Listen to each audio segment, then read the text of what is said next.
Donc, mes chers amis, nous abordons aujourd'hui notre dernier cours sur le credo.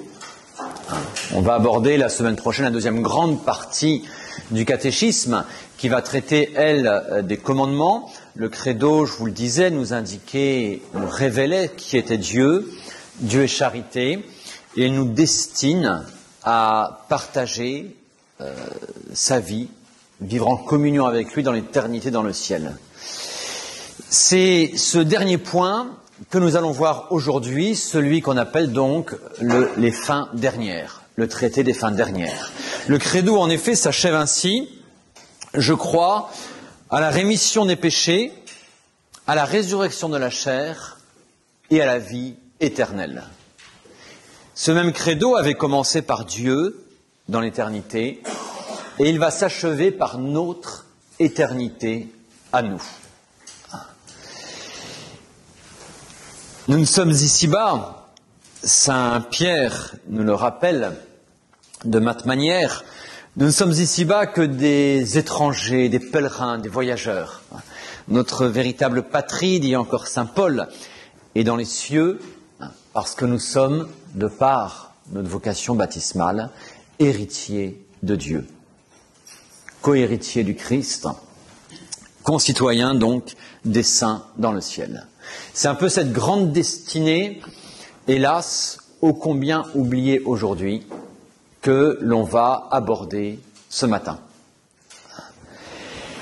Quand on parle de fin dernière, on parle en fait de deux choses qu'on va voir successivement aujourd'hui en deux parties. Il y a d'abord notre propre fin personnelle, notre mort, avec ce qu'on appelle le jugement particulier, et de là, l'exécution, la sentence de ce jugement, le ciel, l'enfer, le purgatoire. Et on appelle encore, on inclut dans les fins dernières, ce qu'on appelle la fin des temps. Notre monde est temporel, c'est pas la fin du monde, c'est la fin des temps. Notre monde est temporel et le temps s'arrêtera pour rentrer justement dans l'éternité divine. Ces fins dernières, au sens de fin des temps, impliquent donc le retour du Christ, la résurrection des corps et le jugement général. Ce sont ces trois événements concomitants qui mettront effectivement fin au temps présent. Commençons donc tout de suite par notre première partie, notre fin personnelle, la mort, le jugement, et particulier donc, et l'application de la sentence. Alors, tout d'abord, il nous est malheureusement devenu évident par expérience que nous sommes mortels. Jusque-là, c'est pas une grande découverte, tout va bien, enfin, tout pourrait aller mieux, mais voilà, quoi, ça, c'est pas une grande découverte métaphysique. Précisons juste deux choses. Ce qu'est la mort, d'un point de vue philosophique profond, la mort est donc la séparation de l'âme et du corps. Notre âme, elle reste immortelle, à l'inverse de l'âme des animaux. Pourquoi l'âme humaine est-elle immortelle? Pourquoi, autrement dit, subsistera-t-elle à la séparation de l'âme et du corps? Tout simplement parce que notre âme, à l'inverse de celle des animaux, a des opérations, des actes qui sont d'ordre purement spirituel et donc qui ne dépendent pas du corps. Pour sentir, pour manger, pour boire, pour dormir, là, ce sont les activités qui sont d'ordre corporel. Pour voir tout ça, toutes ces facultés-là, pour imaginer même une image sensible, pour ressentir, avoir du sentiment, Tout cela est une action qui implique quelque chose de corporel. C'est une action sensible. Et donc toutes ces actions-là, avec la mort, eh bien, disparaissent. Comme un animal n'a que ces actions-là, eh bien, son principe de vie qui est en lui, ce qu'on peut appeler au sens large l'âme animale, elle disparaît avec le corps. Et il n'y a plus aucune action possible, elle disparaît, elle n'a plus de vie propre. Nous, à l'inverse, êtres humains, nous avons dans l'âme des facultés qui sont d'ordre spirituel, qui ne dépendent pas du corps, au sens propre. Même si elles passent par le corps, elles ne dépendent pas du corps. Penser, aimer au sens fort du terme, vouloir, ça ne dépend pas du corps. Ça va entraîner le corps, mais ça ne dépend pas fondamentalement du corps. Des actions propres à l'âme en tant qu'elle est spirituelle. Et donc ces actions, et cette capacité d'action, elle demeure après la mort. D'où le fait que l'âme humaine soit immortelle. Donc première chose, dans la mort, elle est bien cette séparation de l'âme et du corps, elle n'est pas, la mort humaine, un anéantissement. Elle est une séparation de l'âme et du corps, et non pas un anéantissement. Quand une souris meurt, c'est un anéantissement. Tout disparaît. Quand un homme meurt, ce n'est pas un anéantissement. L'âme garde sa vie, une vie. Deuxième chose relative à la mort, si nous avons l'expérience de la mort, non pas personnelle, pas encore, ça va, mais au moins de notre entourage, d'un point de vue, notons que la mort naturelle, cette séparation de l'âme et du corps, elle reste un mystère humain. On ne sait pas, d'un point de vue médical, ce qu'est la mort et l'instant de la mort. On ne le sait pas pleinement. On sait repérer la présence de la mort à des signes. L'encéphalogramme plat, l'arrêt cardiaque, enfin tout quoi, tous ces signes-là. Mais l'instant de la mort exact, d'un point de vue humain, on l'ignore. La preuve, c'est que vous avez certains qui font ce qu'on appelle une expérience de mort imminente, que l'on croit morts et qui ne sont pas morts. Il y a un mystère humain, naturel, qui entoure encore la mort. On ne sait pas exactement l'instant précis de la mort, on ne le sait pas. Non. Je pense que c'est une ignorance qui est voulue par Dieu. Il nous montre par là qu'il reste lui et lui seul le maître de la vie et de la mort. C'est très beau de voir au niveau naturel comment l'être humain est appelé à travers ces éléments-là, comme tant d'autres, la création ou autres, à reconnaître l'existence de Dieu et à respecter ce qui appartient à Dieu. Il y a dans cette mort un mystère naturel qui nous montre la transcendance de Dieu et la providence de Dieu, donc le gouvernement divin sur notre vie. Quand on y réfléchit, c'est très beau. C'est très beau, ça veut dire que même dans ces moments-là, qui pour nous sont sans doute les plus angoissants, la providence divine, plus que jamais, est là à l'œuvre. C'est ça que ça nous montre aussi. Donc c'est très beau sous cet aspect-là. Dans ce qui reste un châtiment du péché, du premier péché, Saint Paul est très clair aux Romains, par le péché d'un seul, la mort est entrée dans le monde.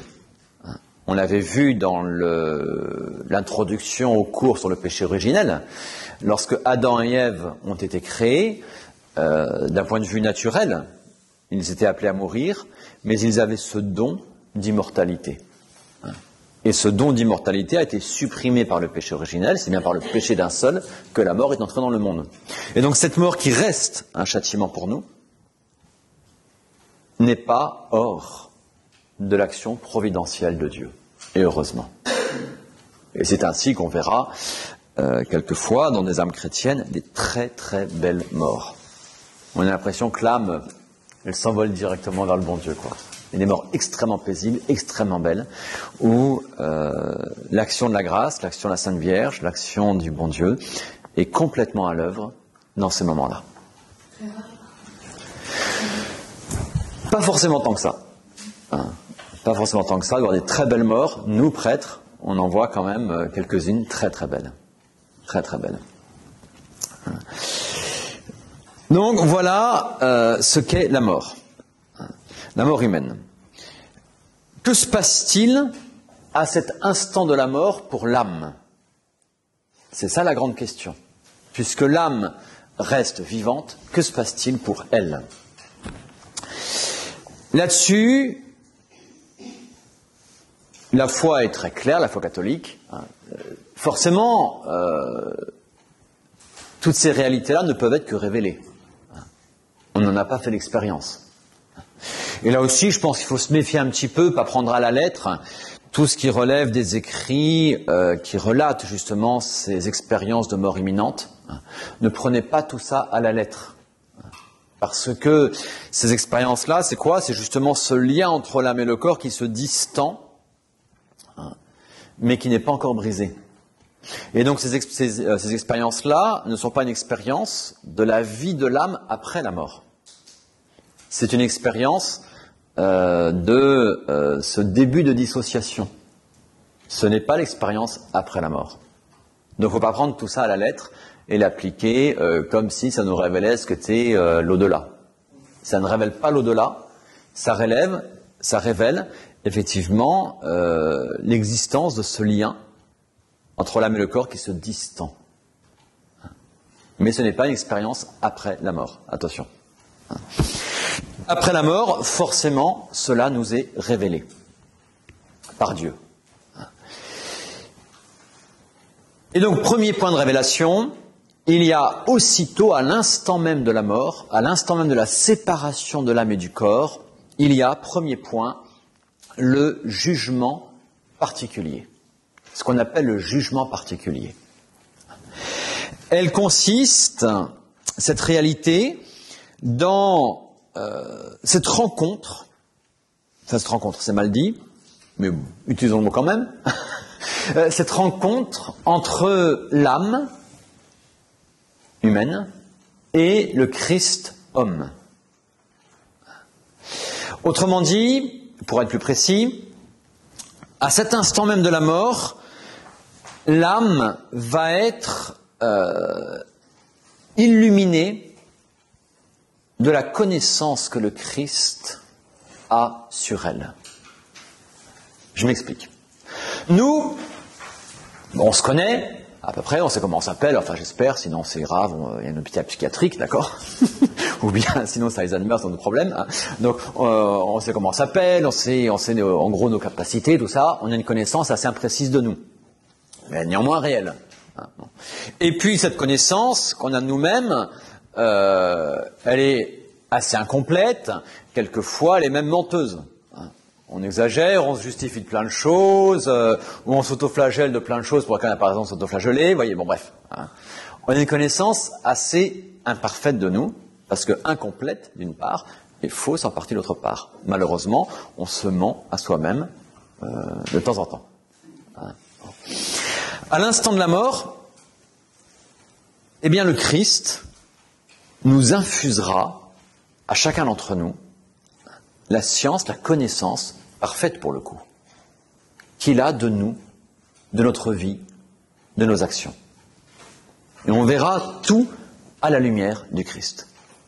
J'ai eu la grâce d'assister comme ça à un vieux prêtre qui est décédé il y a des années maintenant. J'étais prêtre moi-même et on se confessait mutuellement, on était, je veux dire, assez proches, assez intimes. Et puis, son agonie a été très longue, a duré plusieurs semaines, où il était alité, se nourrissant de moins en moins, enfin dépérissant lentement. Et donc, j'avais installé avec les fidèles du lieu toute une garde jour et nuit auprès de ce prêtre. Et on se relayait. Et un matin, je vais prendre le relais, il va être 5 heures du matin, parce que la personne devait partir très tôt. Et je voyais ce prêtre au maximum, je ne sais pas, plus de 48 heures sans le voir. Et je le vois le matin, à 5 heures du matin, il était assis déjà dans son fauteuil, alors qu'il est toujours allongé à cette heure-là, et une tête bizarre. Il était ailleurs. Alors je dis, mon père, comment ça va? Alors je lui demande, mon père, comment ça va? La nuit s'est bien passée, tout ça? Oui. Puis il restait très mystérieux, très mystérieux.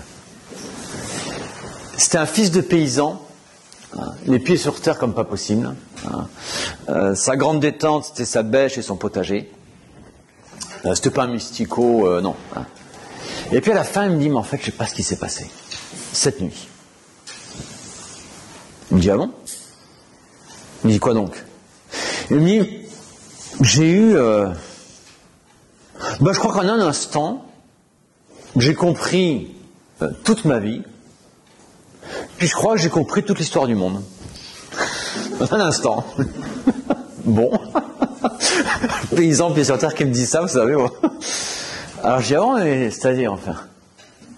Mais écoutez, en un instant, je crois, j'ai compris, j'ai revu toute ma vie dans ses moindres détails. Tout. Il y a une lumière. D'un côté, je voyais l'amour infini de Dieu, en acte, dans ma vie. Et j'ai vu tout ce que Dieu a fait pour moi. À chaque fois.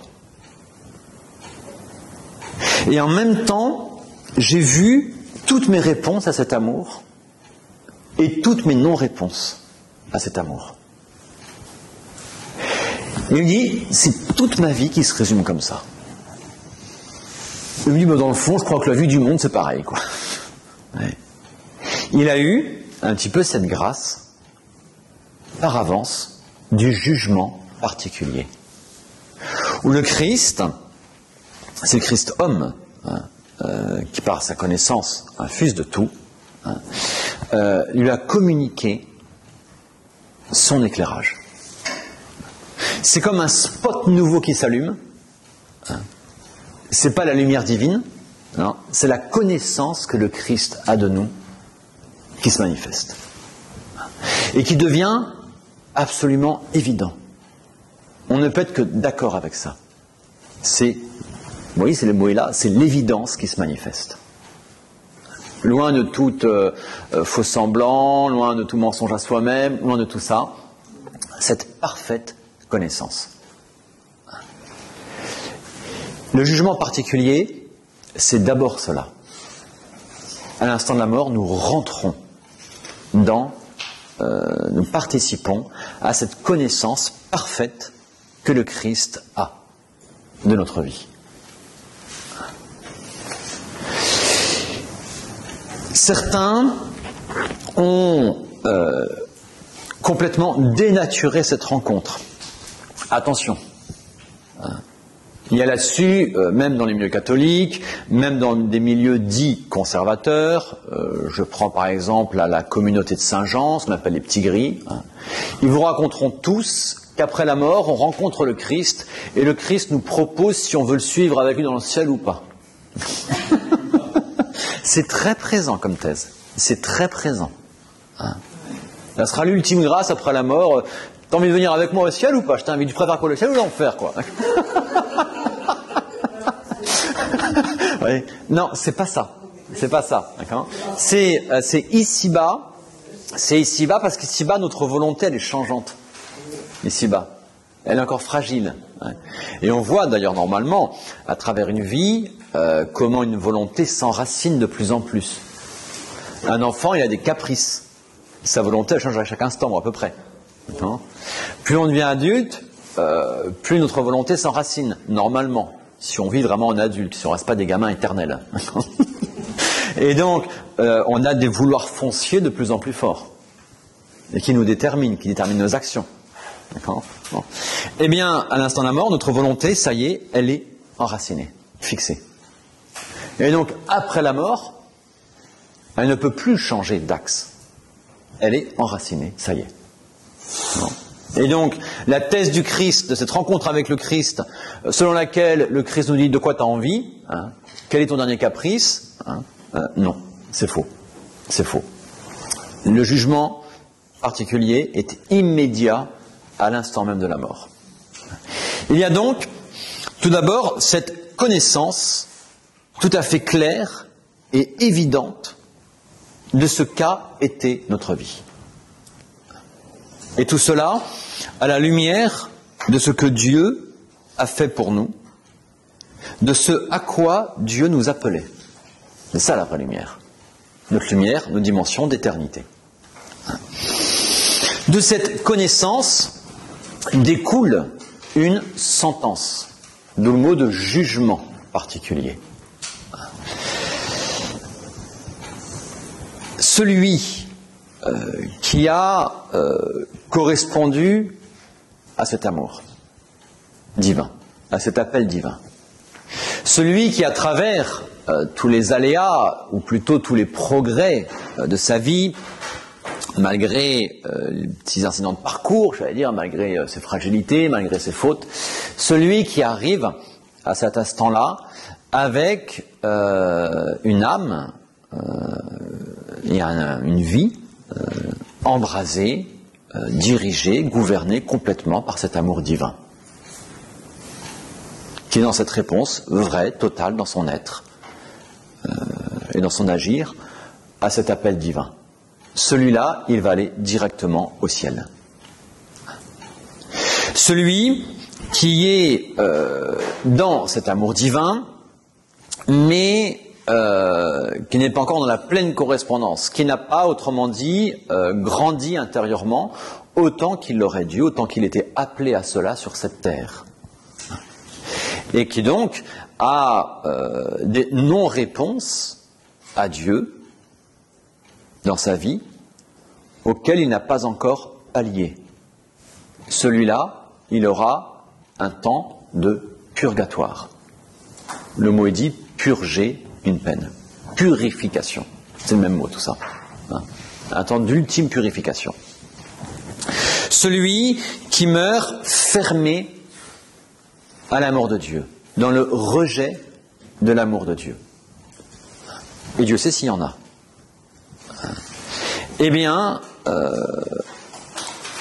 celui-là, il va être fixé dans son rejet de Dieu. Et ça va être l'enfer. Une personne baptisée ou pas baptisée? Baptisée ou non baptisée. Chacun sera jugé à la mesure de ce qu'il aura reçu. Il est évident que le baptisé a reçu infiniment plus que le non baptisé. Il est évident que le baptisé qui a été instruit chrétiennement et qui a eu toutes les clés en main a reçu infiniment plus que celui qui a été baptisé pour des raisons purement extérieures, sociales, j'allais dire, et qui n'a rien reçu. Donc chacun sera jugé à la mesure justement de l'amour, du degré d'amour que Dieu aura versé sur lui. Ce prêtre, ce vieux prêtre qui est mort, c'est ça qu'il a vu en premier. Tout l'amour concret de Dieu sur lui. C'est très concret, très particulier. Et c'est la lumière de cet amour particulier qu'il a vu ses réponses et ses non-réponses. D'accord ? Donc, si vous voulez, c'est pas un 10 sur 20 que tous doivent atteindre. Non, ça marche pas comme ça. Ou j'ai dit 0,2, ça passe. Non, c'est pas ça du tout. D'accord ? C'est cet amour concret, particulier de Dieu sur moi. Est-ce que moi, j'ai répondu ou pas ? À travers ma vie concrète. Hein ? À travers ma vie concrète. Et cet amour de Dieu, il va passer par, il va passer à travers les aléas de ma vie, à travers ses joies, ses grâces, ses épreuves, ses souffrances. Hein. À travers tout ça, cet amour du bon Dieu va se manifester lentement en moi, ou brutalement au bout d'années, peu importe. Hein. Voilà. Donc c'est à la lumière de cet amour concret. Et Dieu, heureusement, ne nous aime pas tous de la même manière. Parce que Dieu ne fonctionne pas en série. On n'est pas tous des clones de l'amour de Dieu. Non, non. Dieu a un amour particulier sur chacun d'entre nous. Et c'est à la lumière de cet amour particulier de Dieu sur chacun d'entre nous que nous serons jugés. Heureusement. D'accord ? Heureusement. On n'est pas tous appelés à être des Saint Jean-Baptiste ou des Sainte Thérèse d'Avila. Non. C'est en ce sens-là qu'on dit que tous les saints sont admirables, mais pas forcément imitables. C'est pour ça qu'on dit ça. Donc, il y a cette sentence. Voyons succinctement ce que sont l'enfer, le purgatoire, le ciel. C'est destiné. L'enfer, commençons par le pire, finir par le meilleur. L'enfer est donc ce lieu fondamentalement de la séparation d'avec Dieu. Alors en français, quand on parle de l'enfer, c'est l'enfer au singulier. À ne pas confondre avec les enfers au pluriel. Dans le credo, on dit que notre Seigneur Jésus-Christ est descendu aux enfers. On verra tout à l'heure ce que ça veut dire. Là, c'est l'enfer au singulier en français. L'enfer est le lieu de la séparation d'avec Dieu. Et la séparation définitive d'avec Dieu, puisque l'âme est fixée dans son immortalité, elle est fixée dans son état foncier. Mérite l'enfer, c'est un mérite. C'est une rétribution en fonction d'une vie et d'actes posés dans la vie. Mérite l'enfer ceux qui ont et qui sont morts dans ce mépris de Dieu. C'est ce qui fait le péché mortel, c'est le mépris de Dieu. C'est le fond, on peut le dire, de tout péché mortel. Alors le mépris de Dieu, il peut être double. Il peut être ostensible dans la provocation vis-à-vis de Dieu, cet orgueil qui sciemment s'affranchit de Dieu et se proclame Dieu. Ça, c'est ce qu'il y a de pire, évidemment. Le mépris de Dieu, c'est aussi celui qui s'est enraciné dans un amour de quelque chose qu'il a placé au-dessus de tout, et donc au-dessus de Dieu. Quelqu'un qui va placer toute sa vie sous l'angle de l'argent, par exemple. De l'argent, concrètement, il a fait son Dieu. Et pour lui, l'argent était beaucoup plus important que Dieu. C'est un mépris de Dieu. Et s'il meurt dans cet état où son amour suprême est l'argent, eh bien, l'amour suprême qui dirige donc suprêmement ses actes, sa vie, eh bien, il meurt dans le mépris de Dieu. Celui qui a fait de sa vie, qui a pris pour axe foncier de sa vie, je ne sais pas, les plaisirs, ce que vous voulez, l'ambition, n'importe quoi, et qui a dirigé toute sa vie par rapport à ça au mépris de Dieu, et de là au mépris des autres, ça va toujours ensemble, celui-là meurt dans le mépris de Dieu. Il meurt ce qu'on appelle en état de péché mortel. Il n'a pas changé l'axe de sa vie. Heureusement qu'ici-bas, on peut le changer. Et Dieu veut pardonner, c'est ce qui fait la confession. Mais celui qui meurt sans avoir changé ça, il meurt dans la séparation d'avec Dieu. Et à l'instant de sa mort, dans ce jugement particulier, à la lumière de Christ, là il voit de manière absolument évidente, directe, crue, immédiate, combien de fois Dieu, par sa grâce, l'avait appelé à autre chose, lui avait montré la vanité de ses biens. Et malgré toutes ces grâces divines, il les a rejetées. Pour 1001 raisons. il voit tout ça. Et le jugement du Christ et la sentence de la condamnation à l'enfer lui paraît, mais tout à fait évidente et juste. Il meurt, autrement dit, dans ce mépris de Dieu, on peut dire dans cette haine de Dieu, parce que dans sa vie, Dieu l'a gêné. Il voulait absolument l'argent. Il y avait l'occasion de faire un super coup et de piquer 10 000 euros par une fraude. Hein, et sa conscience, le bon Dieu, lui disait non. Et il a eu en haine cette conscience-là. Il l'a méprisée. Il n'en a pas voulu. Hein. Et ayant haine de cette conscience-là, il a été piqué ses 10 000 euros. D'accord ? Il a vécu, de fait, dans une haine de Dieu. Et il va être, donc, effectivement, sa vie immortelle, sa vie éternelle, sa vie dans l'au-delà, sera désormais dans la haine, le rejet de Dieu. La séparation d'avec Dieu. C'est ce qui fait l'enfer. Alors ici-bas, la séparation d'avec Dieu, ça nous paraît pas un drame, quoi. Parce qu'on va se consoler avec un bon cigare ou un bon whisky selon les gens, d'accord? Ou bien la vie elle continue, quoi, donc tout va bien, quoi. Finalement, vous voyez, c'est pas si grave que ça. Hein. Bon, on a plein de dérivatifs ici-bas.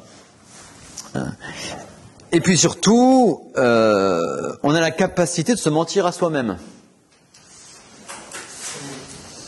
Là-haut, dans l'au-delà, on ne pourra plus se mentir à soi-même. Et on aura donc, si vous voulez, l'âme du damné, elle saura, mais de manière évidente, combien elle est faite pour Dieu, combien elle a été créée pour Dieu. Et elle sentira en elle, comme elle avait senti sa conscience, qui, durant sa vie, lui disait non, ces 10 000 euros, tu n'as pas le droit de les piquer, ils ne sont pas à toi. Ouais, d'accord. De même qu'elle sentait ça. Et donc elle sentait cette âme-là qui a été faite pour le bien, pour ce qui était juste, pour ce qui était droit. Elle le sentait à ce moment-là. De manière passagère, malheureusement, mais elle le sentait. Et bien là, cette âme damnée, elle sent complètement, elle sait qu'elle est faite pour le bien. Elle sait qu'elle est faite pour Dieu. Elle sait qu'elle est faite pour le vrai. Hein? Mais dans sa volonté, elle est opposée à cela. Elle est fermée à cela. Elle est enracinée dans son rejet de Dieu, fixée dans sa haine de cela. C'est ce qui fait la peine la plus lourde de l'enfer, la peine fondamentale de l'enfer, qu'on appelle la peine du dam, D-A-M, comme les damnés. C'est là qu'il y a la damnation, la peine du dam. C'est la peine de l'absence de Dieu. Tout notre être qui est finalisé par lui est dans le rejet de lui. Il y a donc ce déchirement intérieur terrible dans l'âme du damné. D'une part, cet élan de la nature qui le porte vers son Dieu, et d'autre part, cet élan personnel de la volonté qui est dans le rejet de Dieu, installé dans ce mépris de Dieu, cette haine de Dieu, dans cette révolte, autrement dit. C'est la peine du dam, première peine de l'enfer. L'essentiel, la principale. Et une absence de Dieu qui est une absence dans la contradiction, dans la haine, dans le rejet. On a du mal à l'imaginer parce qu'on n'en a pas vraiment l'expérience, ici-bas, et heureusement. On ne peut prendre des images extrêmement faibles. Imaginez quelqu'un qui tout d'un coup réalise qu'il a loupé toute sa vie. Il a misé sur le mauvais cheval. Et il a misé toute sa fortune sur le mauvais cheval. Et pour lui, comme sa fortune n'est que pécuniaire, où il voit que ça, il a l'impression d'avoir tout perdu. C'est rien. C'est rien par rapport à la peine du dam, peine de l'absence de Dieu. La deuxième peine de l'enfer, secondaire, moins importante, est la peine des sens. La peine des sens, c'est la peine du feu de l'enfer, un feu très mystérieux, parce que c'est un feu réel, hein, mais qui n'est pas le feu de la terre. La preuve, c'est qu'il ne consume pas, l'âme, elle reste immortelle, hein, et il ne s'éteint pas. Hein, il n'y a pas d'extincteur, quoi. Là-bas. Il ne s'épuise pas, si je peux dire. Cette peine des sens, elle va être très très diversifiée, et dans sa nature, et dans ses degrés, en fonction des fautes que chacun y a à expier. C'est sur mesure, exactement, c'est sur mesure. On peut dire ça comme ça. Ce qui s'entend, quelqu'un... Regardez ici-bas, déjà, on a, malheureusement, l'avant-goût de l'enfer existe ici-bas. L'avant-goût de l'enfer existe ici-bas. Certains ont transformé leur vie en enfer. Alors, pas encore au sens strict du terme, mais ils ont un avant-goût. Regardez tous ceux qui vont devenir esclaves de certains vices. Et au point que ça devient maladif, par la suite du vice, ça devient une addiction. Priver un alcoolique d'alcool, vous allez voir ce qu'il va souffrir au niveau des sens. Il va drôlement souffrir. Vous l'enfermez, il n'a plus accès à une goutte d'alcool. C'est les crises de delirium tremens, tout ça. Une souffrance des sens terrible. Enlever à quelqu'un son héroïne, souffrance terrible, vous le faites du jour au lendemain comme ça, boum. En enfer, il n'y aura ni héroïne, ni alcool, ni rien de tout ça. Le monde matériel, il est fini. Il y aura donc des peines d'essence qui vont être très diversifiées selon les gens. Vous comprenez? C'est qu'une image. C'est qu'une image. Mais ce sera la peine, effectivement, liée au péché concret qu'il a commis. Tout simplement. Donc, l'enfer, peine du dent, la principale, peine des sens, secondairement. Voilà ce que c'est que l'enfer. L'éternité de l'enfer, elle est révélée. Elle est une vérité de foi définie. Révélée, et puis de là, l'Église a effectivement appuyé par des définitions cette vérité révélée. Parce qu'elle a été remise en cause. Je ne vais pas trop vous parler d'Origène, plus de l'origénisme. Oui, il faut que j'avance. Origène était un auteur absolument extraordinaire, un mystique du IIIe siècle. Son seul problème, c'est qu'à l'époque, c'était la seule intelligence supérieure de son temps. Et donc, il ne peut pas échanger avec d'autres.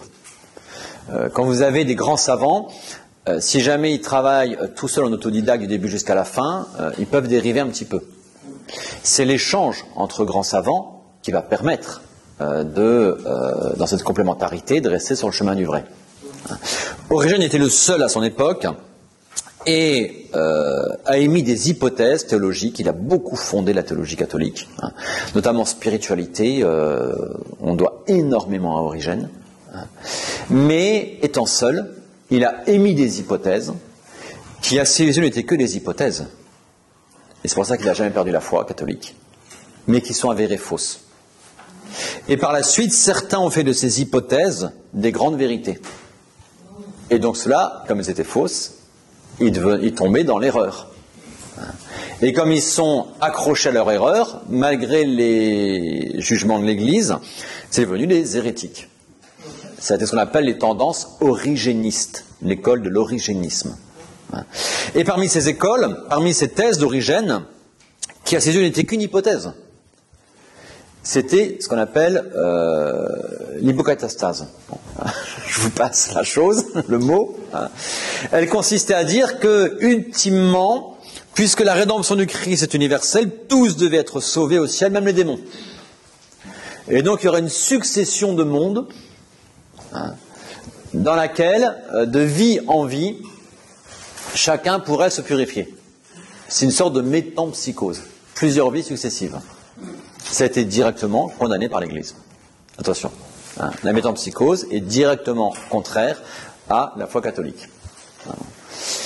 Et donc, Origène, comme hypothèse, à un moment, a soulevé la question de la métempsychose. Et donc, face à ça, l'Église a rappelé des vérités qui sont ô combien présentes dans l'Évangile. Je dis pas l'Ancien Testament, hein. Je dis l'Évangile, le Nouveau Testament, où le Christ parle par 66 fois de l'enfer et de ce feu qui ne s'éteint jamais. Et donc la réalité de l'éternité de l'enfer, comme l'éternité du ciel, ça va ensemble, eh bien, elle est effectivement de foi révélée, de foi catholique révélée. Voilà donc l'enfer. Le purgatoire. Le purgatoire est aussi un lieu de souffrance, de purification. Mérite le purgatoire celui qui meurt dans l'état d'amitié avec Dieu. Heureusement. Il est axé vers le bon Dieu, il désire Dieu, il aime Dieu. Il a en lui la vertu de charité, de foi, d'espérance, de charité. Donc. Mais deux possibilités qui peuvent se conjuguer d'ailleurs. Il peut rester attaché à des péchés véniels. Donc des péchés qui ne détruisent pas l'amitié avec Dieu, mais qui empêchent de nous envoler vers lui. Un oiseau, l'image est de Saint Jean de la Croix. Il est attaché sur terre avec une chaîne ou avec un petit filin. Tant qu'il n'a pas brisé le truc, il ne pourra jamais s'envoler. Donc, l'âme du purgatoire, elle n'avait pas de chaîne, heureusement, hein, mais il lui restait des filins, des attaches au péché véniel. Son petit amour propre, hein, qu'elle ne combattait pas, son hyper-susceptibilité, à un an, moi, l'abbé de la Roque, attention, hein, ne marche pas sur le doigt de pied, ça va mal finir. Malheureusement, on a tous cette tendance-là. Cette tendance, soit je la combats, soit je l'entretiens. Ou soit je fais semblant de la combattre pour me rassurer, mais dans le fond, je ne la combats pas vraiment. Oui, je peux avoir une attache au péché véniel. Oui. Eh bien, si c'est quelque chose, c'est pas rien, c'est quelque chose, madame. Oui. D'accord ? Parce que pour aller à Dieu, il faut que l'âme, eh bien, elle soit détachée, et habitée dans ces dernières fibres par cet amour divin. Et donc, il faudra purifier cela. Deuxième chose qui peut être cause du purgatoire, deuxième motif, qui peut se conjuguer avec le premier, il y a des fautes que j'ai faites, des péchés que j'ai faits, et que je n'ai pas réparés. Toute faute implique une certaine peine. Un enfant, il va désobéir à sa maman. Papa arrive, il va dire à l'enfant, demande pardon à maman. Il ne lui dit pas que ça. Il lui dit puis embrasse-la et c'est fini. Il a manqué d'obéissance à sa mère, il va réparer en demandant pardon, il répare la faute. Et puis comme il a fait du mal à sa mère, il va réparer en allant embrasser sa mère par un acte d'amour. Vous voyez, il y a deux choses. Il y a la faute elle-même, on demande pardon, et puis il y a la peine qu'il a causée à sa mère, il va la réparer par un acte d'amour en l'occurrence. Il va embrasser sa mère. Eh bien, c'est vrai pour toute faute, pour tout manquement. Il y a la faute elle-même et il y a la peine derrière. Et donc, nos fautes, il importe de les réparer dans ce sens-là, par des actes bons, par des actes d'amour de Dieu, et qui quelquefois, oui, nous coûtent. C'est le sens de la pénitence, qui vient nous faire, il y a le mot peine dedans, qui vient nous faire réparer nos péchés passés. Le formel de la pénitence, c'est pas le nombre de coups de fouet que je me donne, non. Le formel de la pénitence, c'est cet amour vers Dieu. Et cet amour qui se sacrifie pour prouver son amour. Cet amour qui, à travers l'épreuve, à travers le sacrifice, volontaire ou providentiel, eh bien, reste axé vers le bon Dieu.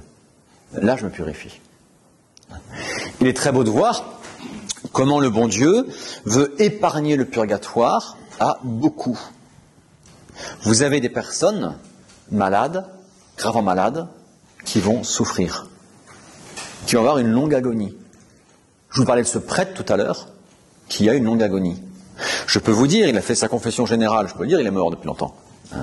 Il m'a fait sa confession générale quelques semaines avant de mourir. C'est quelqu'un qui n'avait jamais commis le péché mortel. Jamais. Ce qui est très beau. Et il a eu une longue agonie. Je suis sûr qu'il est monté à 2 minutes près pratiquement au ciel, directement. Il est mort un premier samedi du mois, il avait une très grande dévotion à la Sainte Vierge, il portait le scapulaire, et il a toujours dit son chapelet tous les jours, et il est mort premier samedi du mois à minuit moins 2.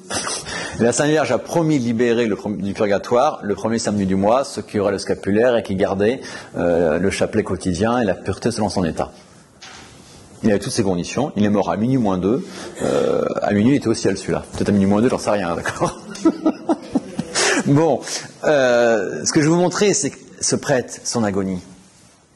Dieu a permis cela et a voulu positivement cela pour qu'il se purifie ultimement sur cette terre. Il lui a évité le purgatoire. Vous avez des membres de votre famille qui, quelquefois, comme ça, ont des longues agonies. La logique du monde moderne, qui refuse Dieu, qui oublie Dieu, fait de la souffrance le mal absolu. Et on va vous dire, donc cette personne-là, il faut abréger ses souffrances. En avant, euthanasie, ou alors on cache ça sous un beau nom, mais ça revient au même, sédation profonde. C'est un manque de respect de Dieu, qui seul est maître de la vie et de la mort. Je n'ai pas moi-même à décider de la mort de quelqu'un, de son heure, de quelqu'un d'innocent. Et c'est un manque de charité vis-à-vis de la personne. Parce que ces souffrances-là, si on y réfléchit, eh bien, elles sont permises et voulues par Dieu pour le purifier ultimement. Ça ne veut pas dire qu'il faut gérer la souffrance comme un sadique, hein. Non, non, pas du tout. Sa souffrance, je cherche à la soulager. Il y a la souffrance physique, il y a des médicaments palliatifs légitimes pour ça, hein. Et il y a surtout la souffrance morale. Et là, la présence permet de soulager cette souffrance morale de la personne, de l'agonisant. Ce prêtre-là, toute la fin, les derniers jours, on ne peut plus parler, il était alité, hein. Il avait une statue de la Vierge qu'il n'avait jamais quittée depuis son entrée au séminaire. Il est mort à 50 et quelques années de prêtrise. Et on avait mis, parce que je savais qu'il tenait énormément, j'ai mis cette statue de la Vierge à côté de son chevet pour qu'il puisse la voir tout le temps.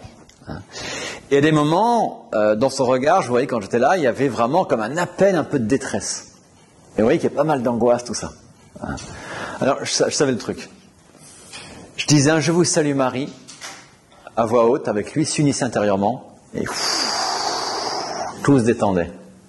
On vient soulager les souffrances, bien sûr, mais avec les moyens surnaturels, la prière, et naturels, des médicaments légitimes.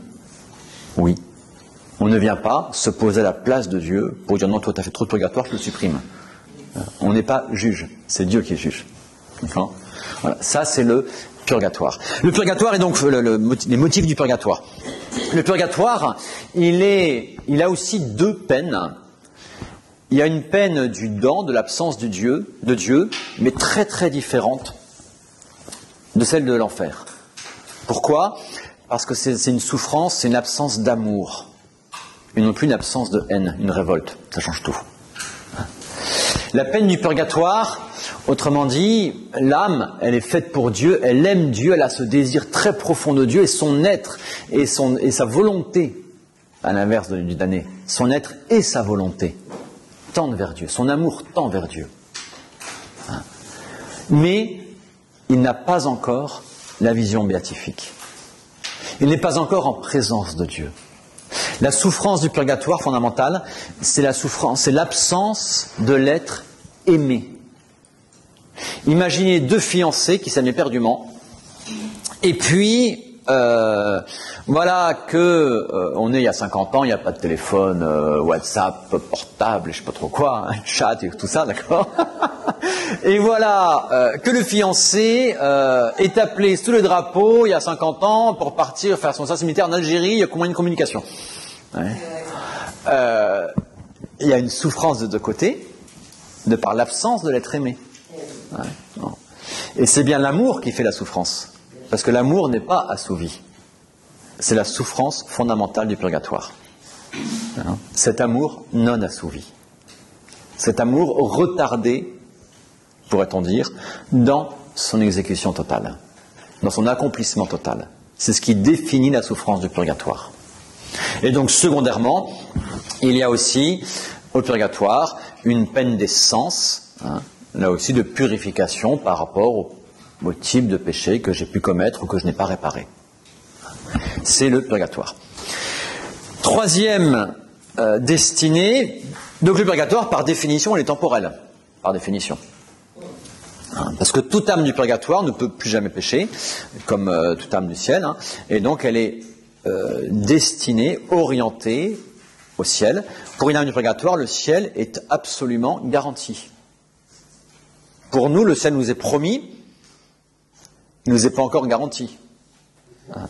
Parce que la promesse, elle est sous condition. C'est une garantie sous condition. Autrement dit, je peux tomber. Saint Paul nous dit, celui qui est debout, qui prenne garde de ne pas tomber. Je peux tomber. Saint Philippe Néri, sa prière du matin que j'aime énormément, tellement elle est belle, toute simple. Mon Dieu, méfiez-vous de Philippe.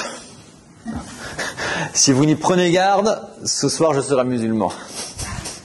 C'est pour dire que tout était grâce reçue de Dieu. Et que par lui-même, il est toujours fragile. Et que si Dieu arrêtait sa grâce sur lui, eh bien lui sera capable du pire. Et donc de renier Dieu, de renier le Christ. C'est ça que ça voulait dire.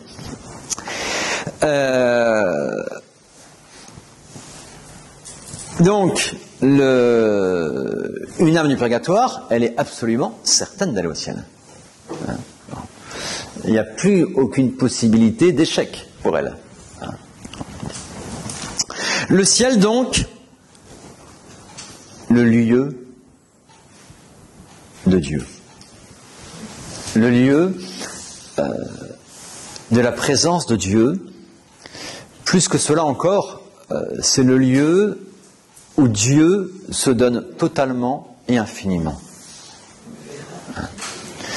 On le verra tel qu'il est, et c'est pas seulement une vision comme je peux voir un spectacle au cinéma. Non, c'est pas ça du tout. C'est infiniment plus. D'abord, c'est une vision de l'intelligence et non pas des yeux.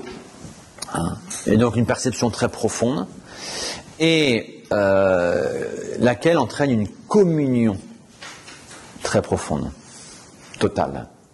Dieu sera tout en tous. L'amour tend à l'union. Eh bien, le ciel sera cette union totale, absolue, avec Dieu. On sera comme envahi par la présence aimante de Dieu.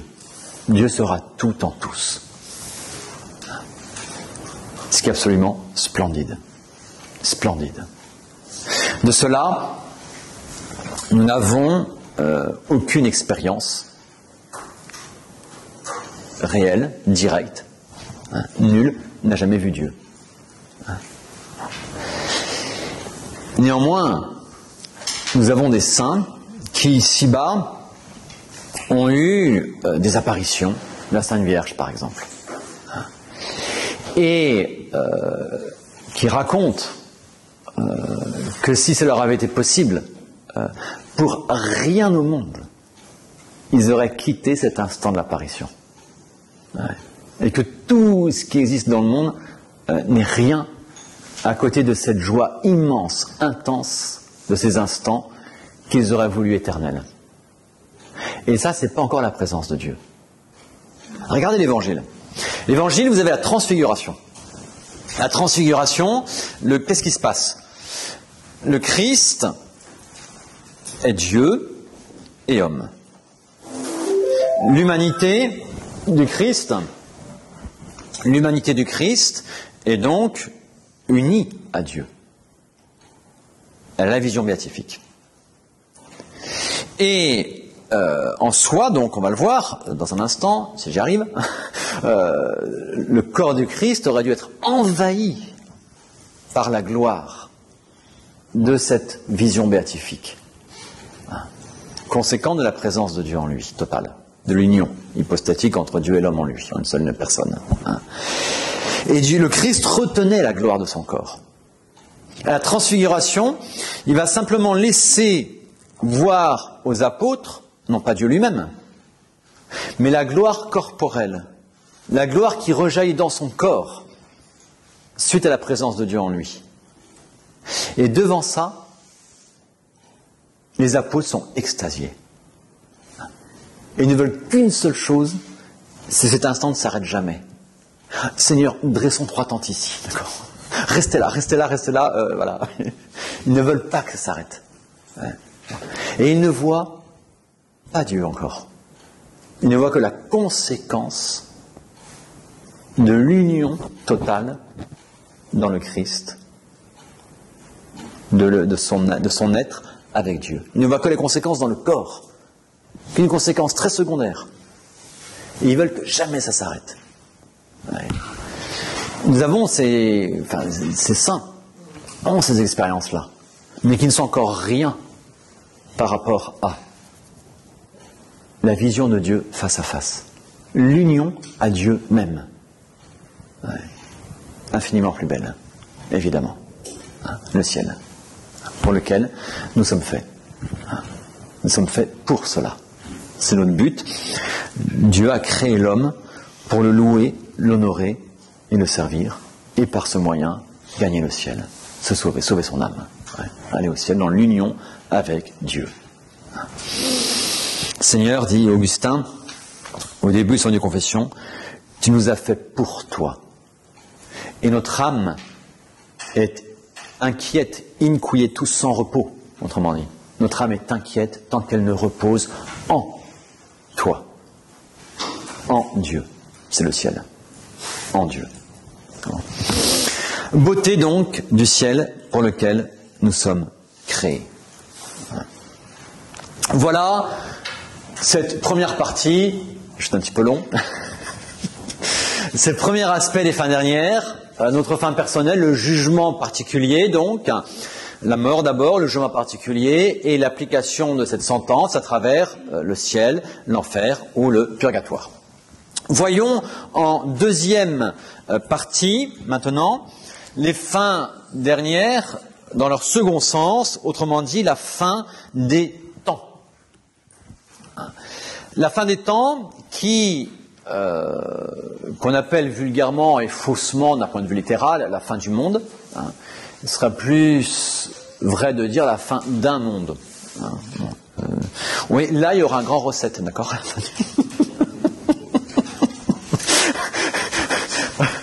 Voilà. Le grand recette, ça va être quoi ? Si je m'abuse. Ça va être 3 événements. 3 événements concomitants. Ça va être la venue glorieuse du Christ, la résurrection des morts et le jugement final, encore appelé jugement général. La venue du Christ, la deuxième parousie. Le mot parousie, vous l'avez déjà entendu, il vient du grec, ça veut dire deuxième venue, deuxième manifestation du Christ, deuxième venue du Christ. La deuxième parousie du Christ qui sera tout à l'opposé de sa première venue.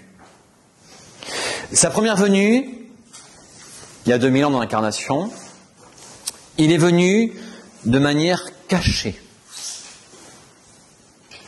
Là, sa venue sera absolument manifeste. À tous. Il est venu, il n'a pas été reconnu par les hommes. Dans sa deuxième venue, bons comme méchants n'auront d'autre choix que de le reconnaître, de reconnaître sa présence. Dans sa première venue, il est venu pour nous apporter le salut. C'est le temps de la miséricorde. Dans sa deuxième venue, pardon, n'en rajoute pas une. Dans sa deuxième venue, ça sera le temps de la justice. Deux venues différentes. Cette venue du Christ, elle nous est effectivement révélée. C'est le chapitre de saint Matthieu. On lit ça 24e et dernier dimanche après la Pentecôte, comme le premier dimanche de l'Avent, où il viendra, la comparaison que prend le Christ, c'est comme l'éclair qui traverse le ciel de l'Orient à l'Occident. Quand il y a un immense éclair dans le ciel, tout le monde le voit, quoi. S'il a des yeux pour voir. Et là, tout le monde ne pourra que voir. C'est une présence évidente. Quand vous avez un éclair dans le ciel avec un énorme coup de foudre, et un éclair extrêmement puissant, vous vous dites, tiens, qu'est-ce qui se passe? Il y a une lumière qui clignote là, la lumière du plafond s'est allumée. Non, non, c'est évident, c'est l'éclair, c'est l'orage. La venue du Christ sera comme ça. Elle sera absolument évidente. Et comme l'éclair, il y aura un côté brutal, si je peux dire. C'est-à-dire instantané, immédiat, inattendu. Enfin, inattendu, on l'attend, j'espère. Voilà, mais immédiat. D'accord ? Et en ce sens-là, surprenant, comme un éclair qui nous surprend. La première venue du Christ, elle a été progressivement annoncée, préparée, datée même, avec Daniel qui m'a donné la date de la venue du Christ, tout. La deuxième venue nous est annoncée, mais elle sera, tac, comme immédiate, comme l'éclair. Il viendra donc dans sa gloire. Dans sa gloire. De même que, à l'instant du jugement particulier, sans encore parler du jugement général, à l'instant du jugement particulier, cette lumière du Christ sur ma vie est une évidence. Et bien de même ici, la présence du Christ sera, et sa présence glorieuse, sa présence en tant que Seigneur, en tant que Dieu incarné, sera une évidence. Tous la verront. Ce qu'on verra, c'est pas Dieu lui-même, parce que les méchants ne peuvent pas, ça serait le ciel sinon. Alors, ce qu'on verra, c'est le Christ homme, dans sa gloire. On verra, autrement dit, c'est qu'une image, on verra ce que Pierre, Jacques et Jean ont vu au moment de la transfiguration. Ils ont été comme terrassés par cela. Eh bien, tous, bons et méchants, verront cela. Ils verront la gloire du Christ. Notre Seigneur l'annonce, même au moment de son jugement, au grand prêtre. Le grand prêtre l'interroge et lui dit, au nom du Dieu vivant, dis-le-nous, es-tu le Christ, le Fils de Dieu? C'est une formule très solennelle, par lequel le grand prêtre engage son autorité. Il était là, sa première mission, pour désigner, montrer le Christ. Dire le Christ est là. Et engageant son autorité, de par le Dieu vivant, dis-nous, il interroge, dans le cadre même de sa mission, le Christ. Et le Christ lui répond. Et il lui répond en lui disant oui. Et il va dire pas oui, c'est moi, ouais, tu ne gourres pas, c'est bien ça. Non, on ne dit pas ça comme ça. Il va utiliser justement une prophétie autour de Daniel. Vous verrez le Fils de l'homme sur la nuée pour venir juger les vivants et les morts. Il est en train de dire, c'est une miséricorde à Caïphe, tu vas me juger, n'oublie pas que tu seras jugé. Et c'est moi qui te jugerai. Et en disant c'est moi qui te jugerai, il dit oui, je suis. Ouais. Mais il le fait dans la miséricorde pour dire attention à ton jugement, tu seras jugé. Je te jugerai. Les rôles seront inversés. C'est ça qu'il lui dit pour lui éviter de faire une bêtise. Malheureusement, c'est ce qui s'est passé. D'accord ? Enfin, heureusement pour nous. Bon, passons. Donc, évidence absolue. de cette présence du Christ. Avec cette venue du Christ, il y aura donc, deuxième élément de la fin des temps, la résurrection des corps. Cette résurrection des corps, nous ressusciterons avec notre corps. Oui, avec notre corps. Tout à fait. Nous formons, on va le voir, il y a des convenances. Avant de voir les convenances, je voudrais juste vous montrer la révélation du Christ, la révélation de Dieu qui nous révèle cela. C'est Dieu qui nous explique comment ça se passait, quoi, en gros. Et c'est la révélation. Alors il nous dit très très clairement, vous avez ça dans cette révélation de la résurrection des corps. Vous avez ça dans l'épître aux Thessaloniciens. Au signal donné, à la voix de l'archange, au son de la trompette divine, le Seigneur lui-même descendra du ciel. Deuxième venue du Christ. Deuxième parousie. Et l'apôtre continue. Et ceux qui sont morts dans le Christ ressusciteront d'abord. Cette résurrection finale. Ici, dans ce premier passage, Saint Paul ne fait que mentionner la résurrection des justes. Ils ressusciteront d'abord, parce que Saint Paul ne parle que des justes à cet endroit-là. Mais elle concernera les bons et les méchants. Là aussi, la chose est extrêmement claire dans la Révélation. Vous avez ça dans notre Seigneur lui-même, dans l'évangile de Saint Jean. Ceux qui auront fait le bien ressusciteront pour la vie, mais ceux qui auront fait le mal ressusciteront, eux aussi donc, mais pour le jugement, pour la condamnation, la séparation. Alors, pourquoi cette résurrection des corps? C'est une révélation. Pourquoi est-ce que Dieu l'a voulu ainsi? Il y a des raisons de convenance. Il y en a deux. Une du côté du Christ et une de la nôtre. Du côté du Christ, la résurrection des corps, de nos corps à nous, sera là pour manifester la totalité de sa victoire, le côté absolu de sa victoire. Rappelez-vous, je le disais au début du cours, c'est par le péché d'un seul, Adam, que la mort est entrée dans le monde. Or, le Christ est venu pour être victorieux du péché. La victoire absolue sur le péché, totale, sera manifestée quand la mort, conséquence du péché, aura été détruite. Donc quand la séparation de l'âme et du corps aura été détruite. Et donc la résurrection des corps convient pour manifester justement la victoire totale du Christ.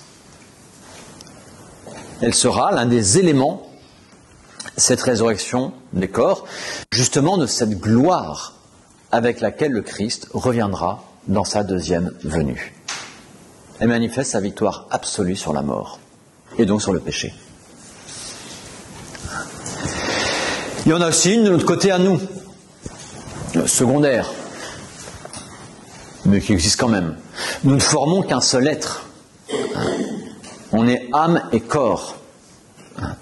On n'est pas deux choses, âme d'un côté, corps de l'autre. Nous sommes un être, une personne humaine. Et mon corps n'est pas quelque chose qui m'appartient. Non, ma montre est quelque chose qui m'appartient. Et je peux la donner. Je ne le fais pas maintenant, je garde. Mon corps n'est pas quelque chose. C'est moi. Et quand je donne mon corps, c'est moi qui se donne. C'est moi qui me donne. D'accord ? C'est une seule chose, c'est une seule réalité. Je me sauve, je me sanctifie. C'est pas l'âme qui se sanctifie indépendamment du corps. C'est moi qui me sanctifie. Et ça implique la dimension corporelle de mon être. Quand vous priez, vous faites un signe de croix, c'est votre corps qui fait signe de croix, vous mettez à genoux. Quand vous faites pénitence, quand vous jeûnez, vous vous privez, et c'est corporel aussi, c'est un acte de l'âme qui aime le bon Dieu, qui veut faire pénitence pour tel ou tel motif, et vous allez priver votre corps. Votre corps participe à la sanctification. Comme le corps participe à la damnation des damnés, de la même manière. Il s'empiffre pendant toute la nuit, si vous voulez, c'est corporel ça. Donc, quelque part, le corps, à sa manière, mérite, lui aussi, parce qu'il fait partie de moi, il mérite rétribution,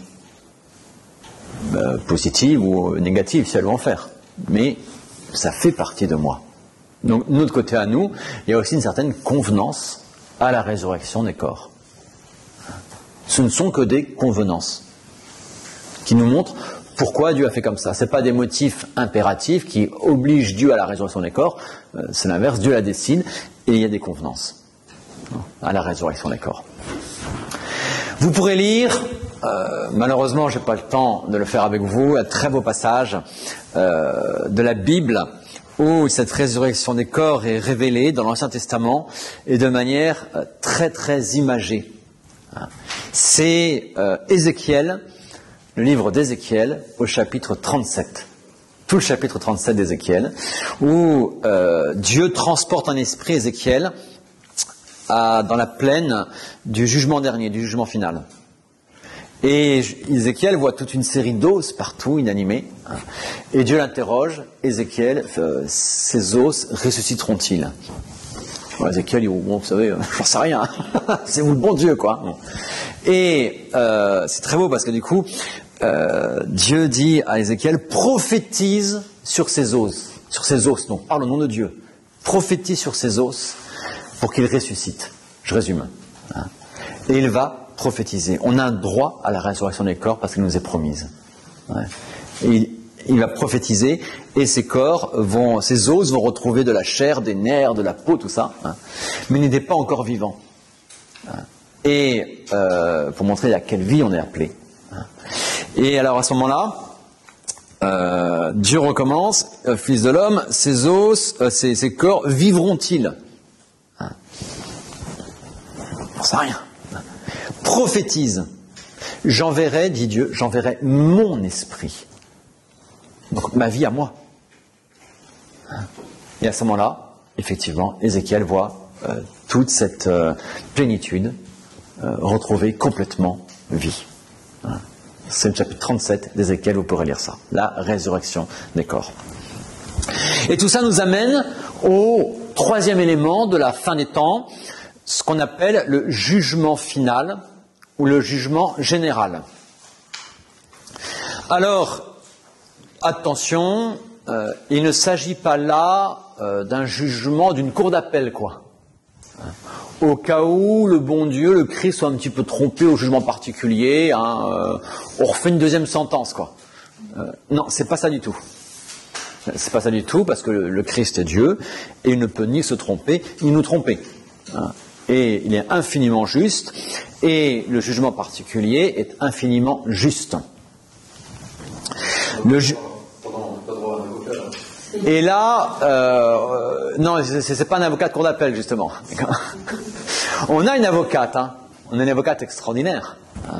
La très sainte Vierge Marie, advocata nostra, notre avocate, évidemment. Voilà. Mais ça sera c'est pour ça qu'on l'a pris maintenant et à l'heure de notre mort. Elle sera notre avocate dans les derniers instants de notre vie ici-bas, bien sûr, pour nous aider. Comme un avocat nous aide dans les ultimes démarches avant la sentence même. C'est ça un avocat. Quand la sentence est prononcée, l'avocat il n'a plus qu'un pouvoir. Donc l'avocat nous aide avant la sentence. Et bien la Vierge nous aide dans cette vie, avant le jugement particulier. Refuge des pécheurs, consolatrice des affligés. Le jugement général, donc, n'est pas du tout une révision du jugement particulier. Non. Elle est une manifestation à tous du jugement particulier de chacun. Le jugement général, c'est cela. Si je reviens à ce prêtre dont je vous ai parlé, qui a eu un peu cette grâce d'avoir par avance son jugement particulier, pourrait-on dire, pour se purifier ultimement. Lui, il a vu dans le détail toute sa vie, tout ce que Dieu a fait pour lui, et toutes ses réponses, et ses parts de non-réponse. Moi, je ne les ai pas vues. Et je les ignore aujourd'hui. Je ne connais pas le détail de sa vie. Et à la rigueur, il y a des choses dans sa vie qui pourraient me paraître encore curieuses et à vue humaine, pas forcément entièrement juste à la rigueur. Je peux avoir un regard un peu faussé sur sa vie. Ouais. Il y en a ça des fois. On voit des méchants sur cette terre qui prospèrent. Ouais. Et on voit des justes qui galèrent. Ça me paraît un petit peu injuste. Ouais. Et je me dis, je ne comprends pas le jugement divin. Ouais. Bon. Eh bien, le jugement général, ça sera cette connaissance générale, cette connaissance universelle de l'œuvre de Dieu en chacun et de la réponse ou non-réponse de chacun à cette œuvre divine sur lui. Ça sera une connaissance universelle de tout. Alors, n'imaginons pas non plus sur un tribunal qui durera une éternité parce qu'on passera les uns derrière les autres, ça va durer très longtemps. Non, non, ça sera cette lumière du Christ, cette connaissance du Christ qui se communique à un individu ou en particulier et qui va se communiquer à tous concernant tout le gouvernement divin, donc toute l'ordonnance de l'amour de Dieu sur les hommes, qui va se manifester à tous en un seul instant. Et là, tout d'un coup, celui que les méchants avaient méprisé sur cette terre, regardez le mépris qu'ils ont eu pour le Christ, par exemple, à lui cracher dessus, à l'enfoncer, tout ça, ils ont totalement méprisé le Christ. Eh bien, malheureusement, ce mépris, il existe toujours aujourd'hui. Il y en a qui, ne jugeant que par rapport au rang social, à l'extérieur, ainsi de suite, vont mépriser autrui. Alors que dans le fond, on ne connaît pas leur réponse magnifique d'amour au bon Dieu, par exemple. Eh bien, au jugement général, tout ça sera totalement manifesté. On verra toute l'action de Dieu sur chaque être humain. On verra toutes les réponses et non-réponses sur chaque être humain. Et on verra la justice de la sentence de Dieu. Écoutez, qui d'entre vous, lorsqu'il lit l'Évangile et qui voit le bon larron sur la croix faire son dernier rapt, hein, parce que c'est ça, il vole le ciel lui aussi, il a une vie de patachon, de bandit, de brigand, de ce que vous voulez, hein, et il est juste qu'il meurt comme ça, il le reconnaît lui-même d'ailleurs, hein, pour nous c'est juste qu'on soit condamné, hein, et voilà qu'aujourd'hui même, tu seras avec moi dans le paradis. On dirait, ah non, là quand même, là c'est trop facile. Hein. On se dit ça quelquefois, c'est trop facile. Autrement dit, ça nous paraît un petit peu injuste, le bon Dieu, il pourra faire ça avec tout le monde, il est plus sympa avec lui qu'avec moi, enfin, ouais, on peut se dire tout ça, vous voyez. Le jugement de Dieu, je peux ne pas le comprendre. Et souvent, je ne le comprends pas. Jugement général, tout sera absolument manifeste. Et c'est pour ça qu'il sera aussi la gloire du Christ. Les méchants, moi, je ne sais pas, prenez des Chinois, communistes, là, qui persécutent dans leur prison les prêtres ou les évêques clandestins. Ils se croient tout puissants sur ces gens-là. Et ils méprisent complètement ces gens qui meurent dans la plus grande des indigences. Et ils en ressortent congratulés par leurs supérieurs. Et décorés, avec une prime, si vous voulez. Ce qui est dramatique. Ce qui est profondément injuste. Et aux yeux des autres, ils paraissent donc tout puissants, on se met à les craindre. On a un respect de crainte vis-à-vis d'eux. Le jugement général rétablira tout ça. Absolument tout ça. Et on verra tout à la lumière de cet amour divin qui s'est donné et de la réponse ou non-réponse de chaque homme. Et chaque jugement de Dieu sur chacun nous paraîtra infiniment juste. Il y a des fois, le bon larron, on se dit, celui-là, le seul, il l'a, voilà. Tant mieux pour lui, hein. Mais bon, on peut être un peu jaloux, on peut être trop...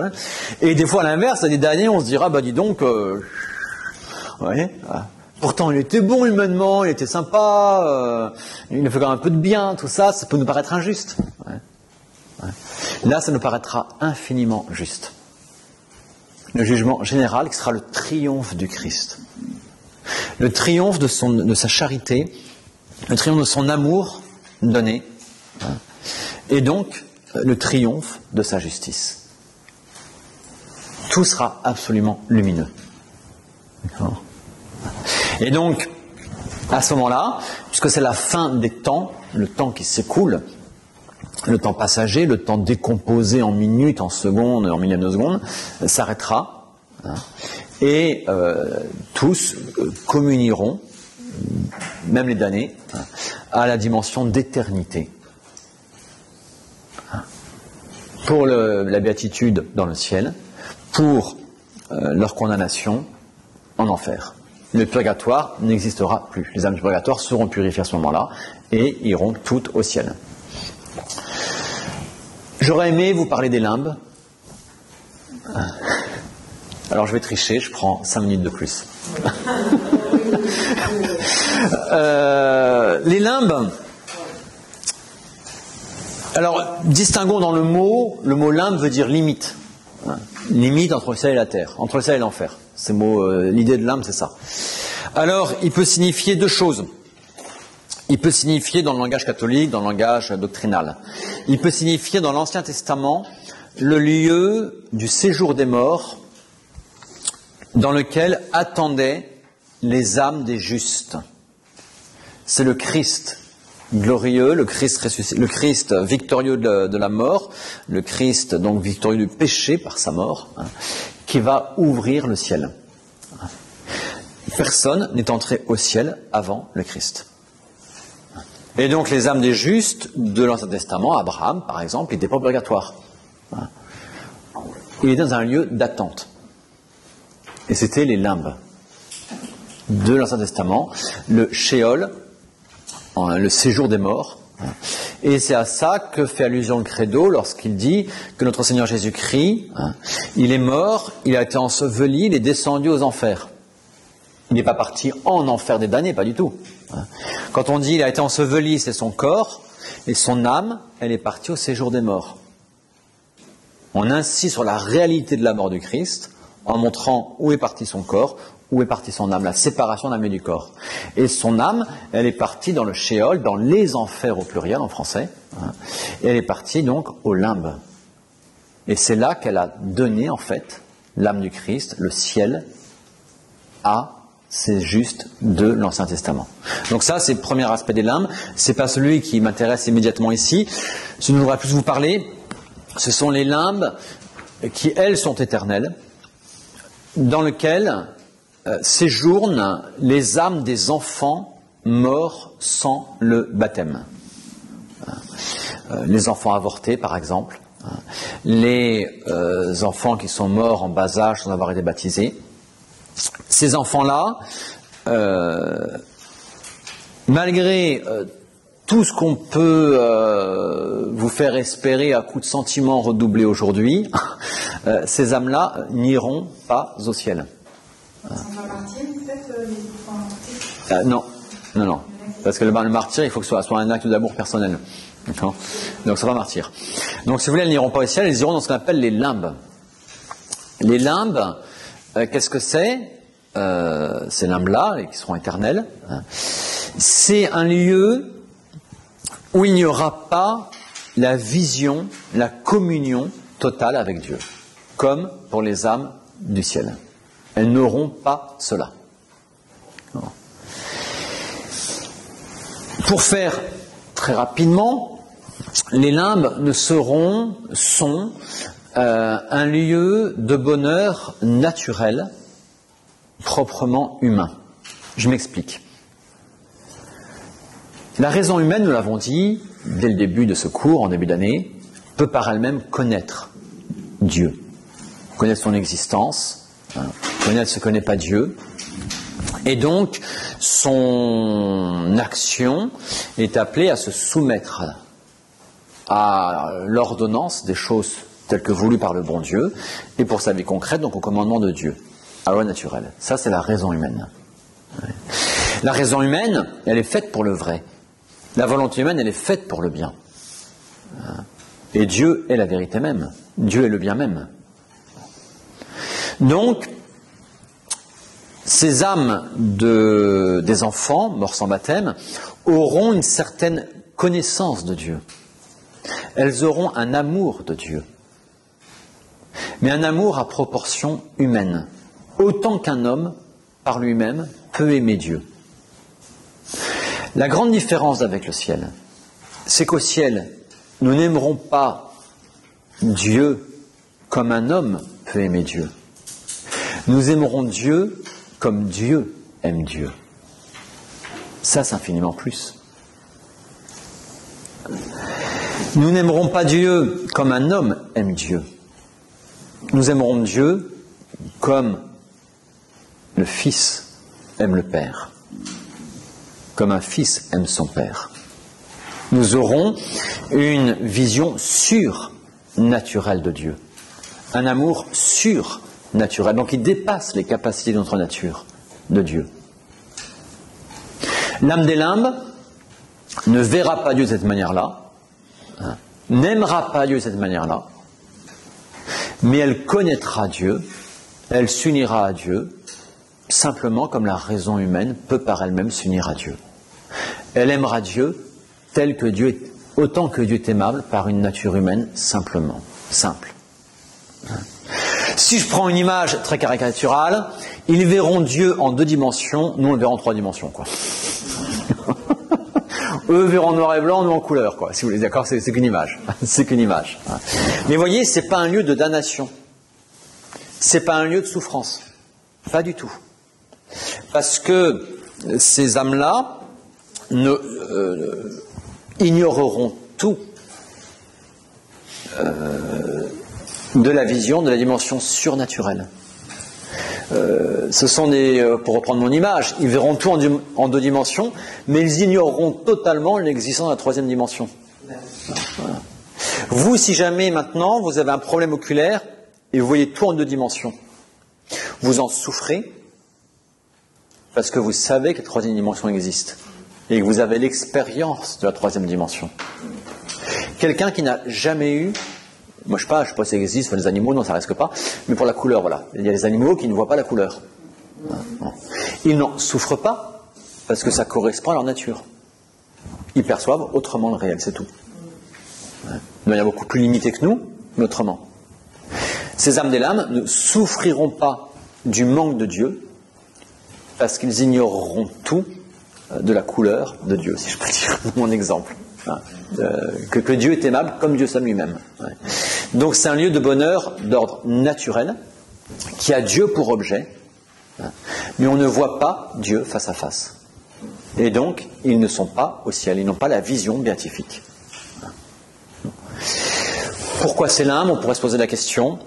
Elle est intéressante.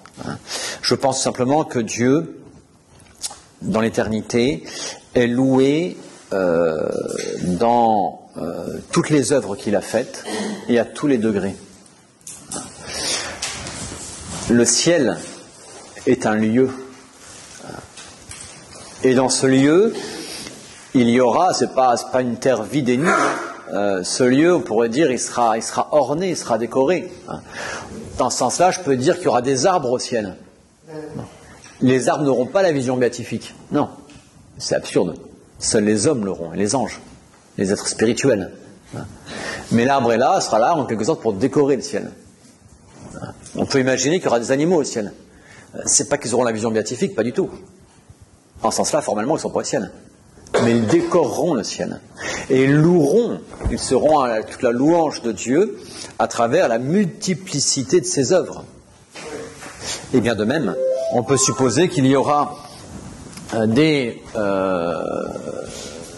des enfants, des âmes humaines, mortes sans baptême, sans aucun péché personnel sur la conscience. Mais néanmoins, le péché originel est là, qui les a séparés de cette vie surnaturelle d'avec Dieu.